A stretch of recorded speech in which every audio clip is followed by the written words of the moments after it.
not literally poisonous, but it will take your life away if you consume too much of that. It's also very sticky.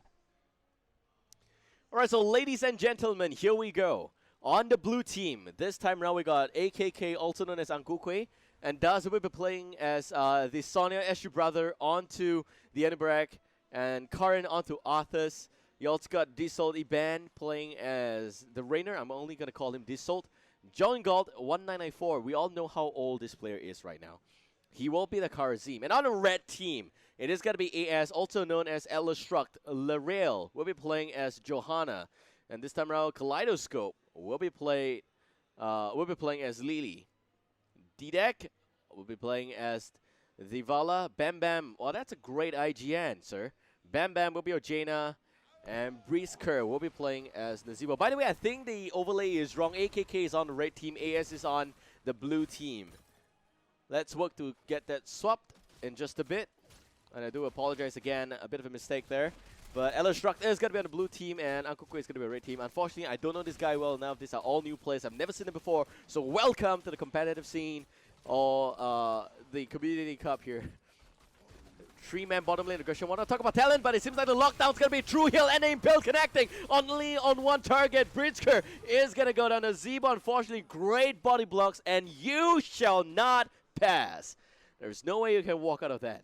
No way at all. So now we got a bit of a window. Let's pull up the talent tiers here, and it is going to be Regen Master.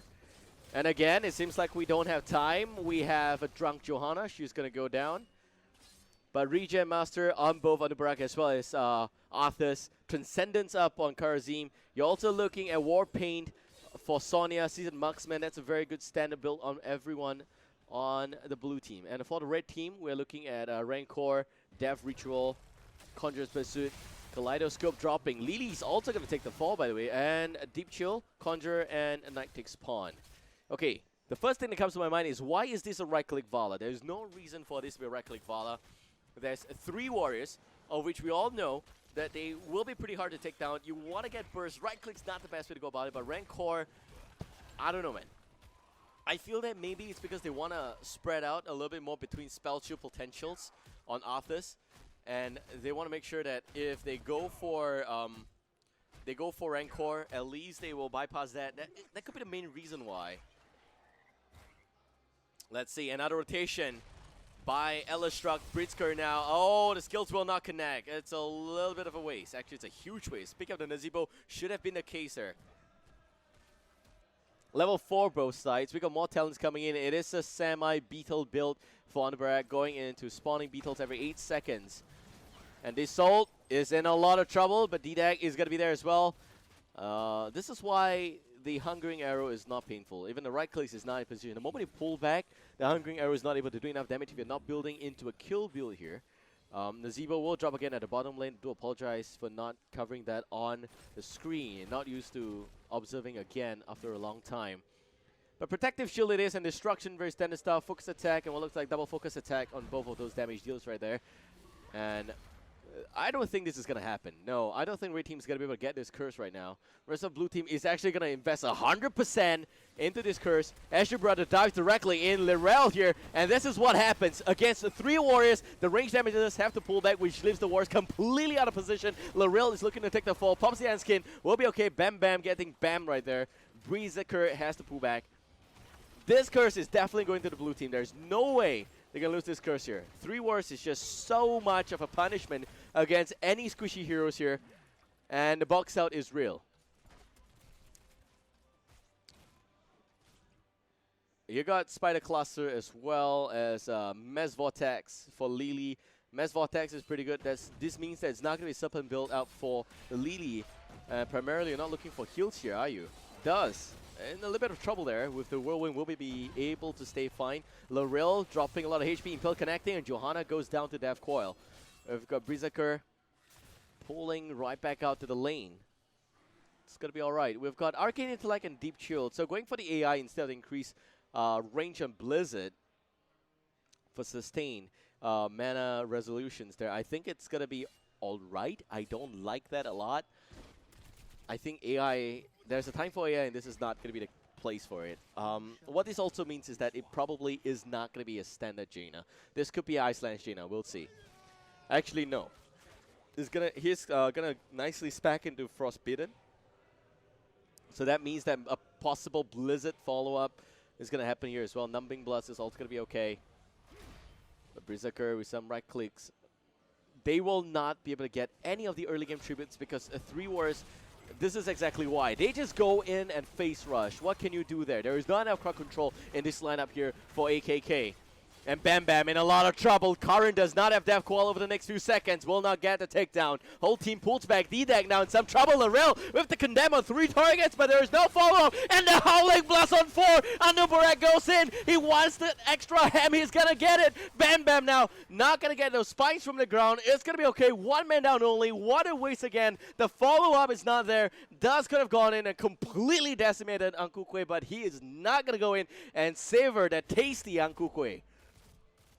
We got level 8 on the blue team already, level 7 still on the red, and going for what looks like a possible repeating arrow here after not specking into the Hungering Arrow build. Looks a little bit weird for me, but we're also going to see Gitbin and the good stuff coming for extra heal, so that's fine. And at this moment, Lily Isha is really not working out. These are people that do too much damage. And we know that it's going to be War Pain, focus attacks on both Sonya, and focus attack as well on Raynor, but you're also going to see what looks like follow through.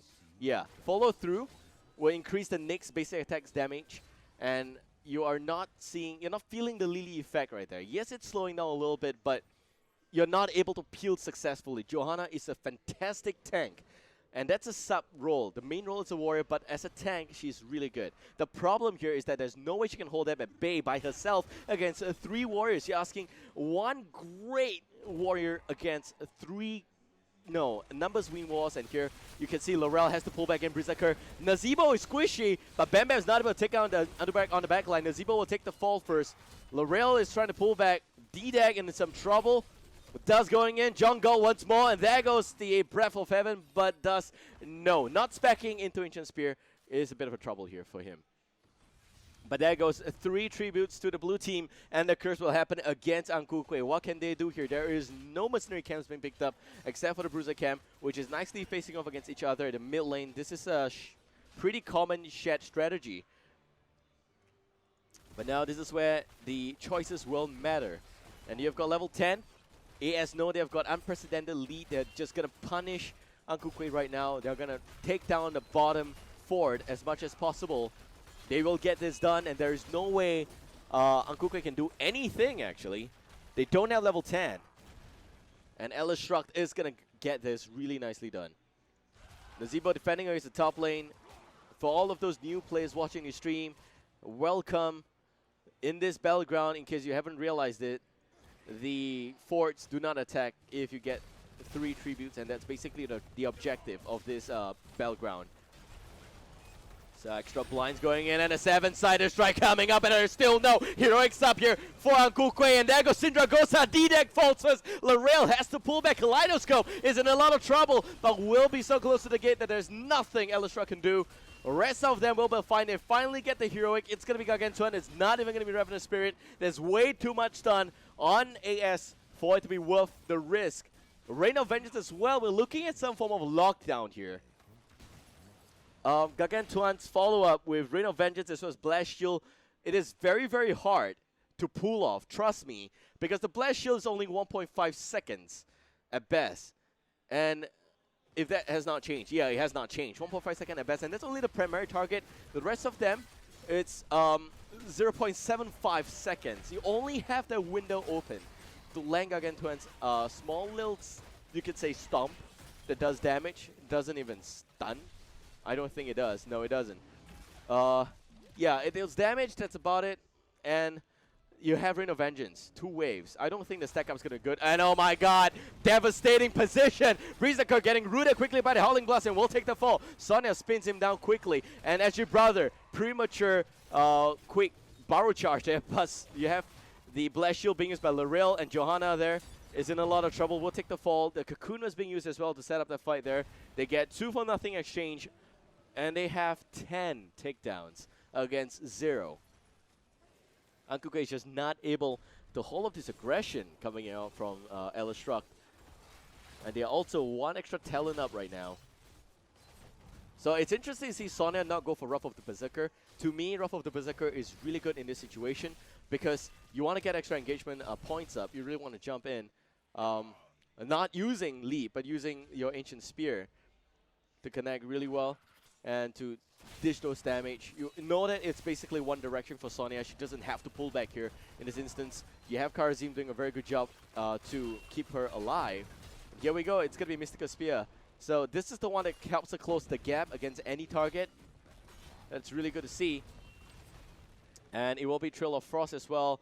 I realized that Shrugged really love to go for this build. That's pretty fine. You also see Chitinous Plating coming out from the Hardened Carapace, so that's going to help him stay alive a little bit better. So all of this actually adds up to a lot. Relentless is going to be up on Karazim as well. That's a standard build there for a survival-based Karazim.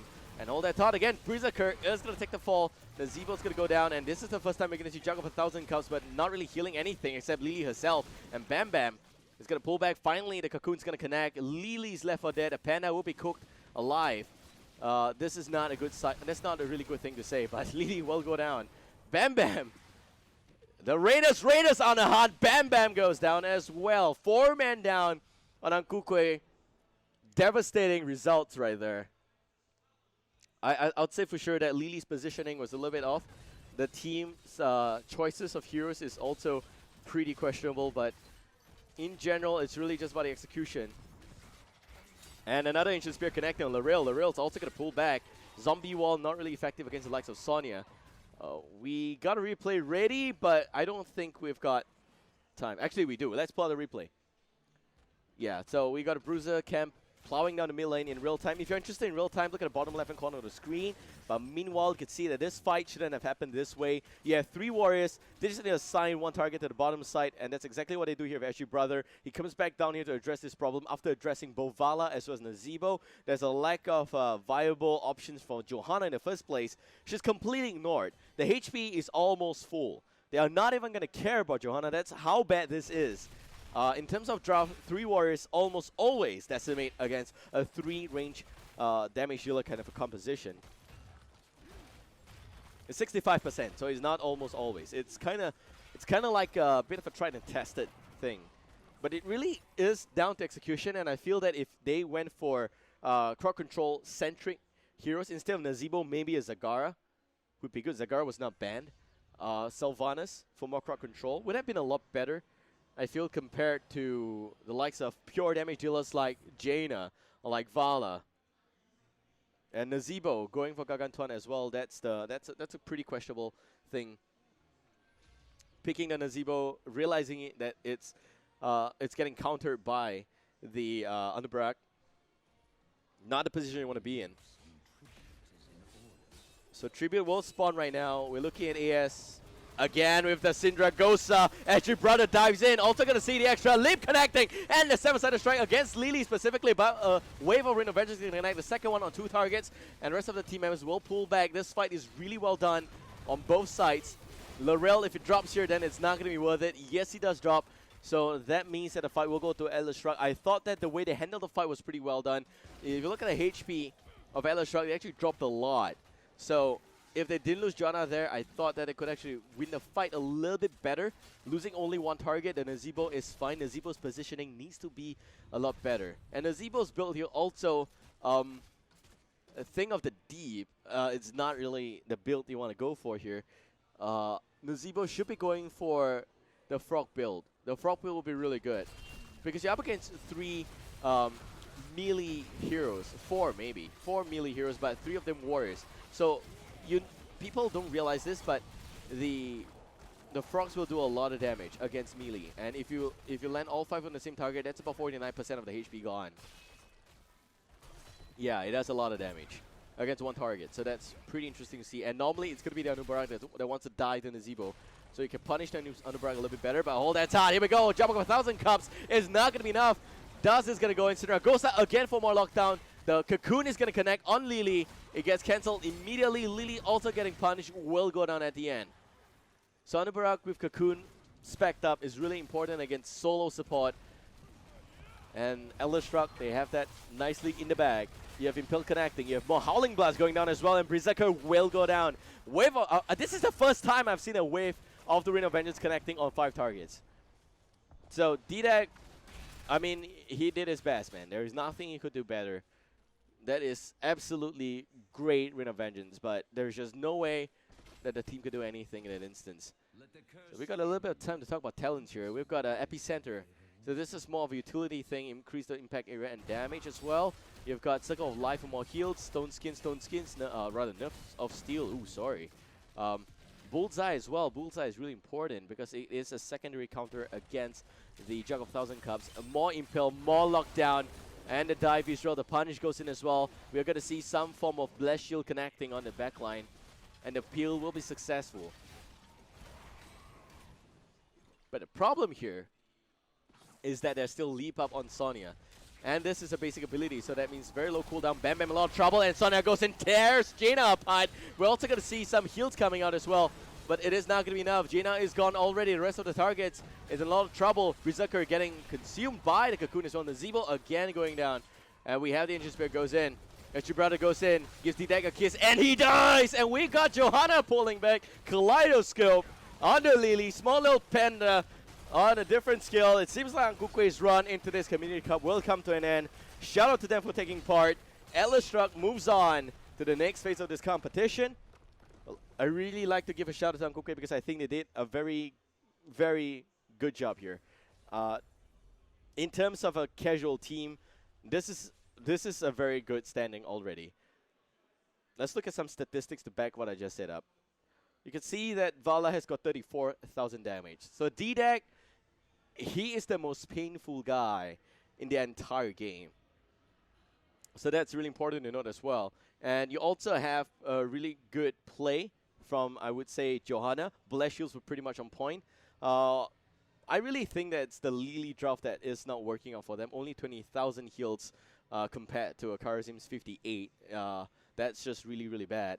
And it's not really Lily's fault. It could be a new player, and like what I said in the draft, if you pick Lily up, it's a sign of weakness because that means that you don't have other supports ready. So maybe Kueh could work more on extending or rather increasing the hero pool for the team, and that's really important for them.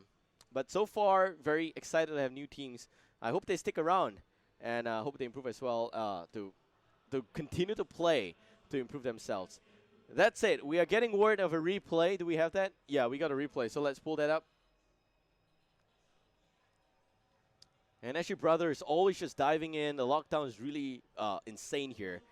And you can see the Cocoon connecting on Nazebo. They want to make sure that Nazebo's not even given a chance to use Gargantuan in any possible situation. It's on cooldown here, but it's already gone.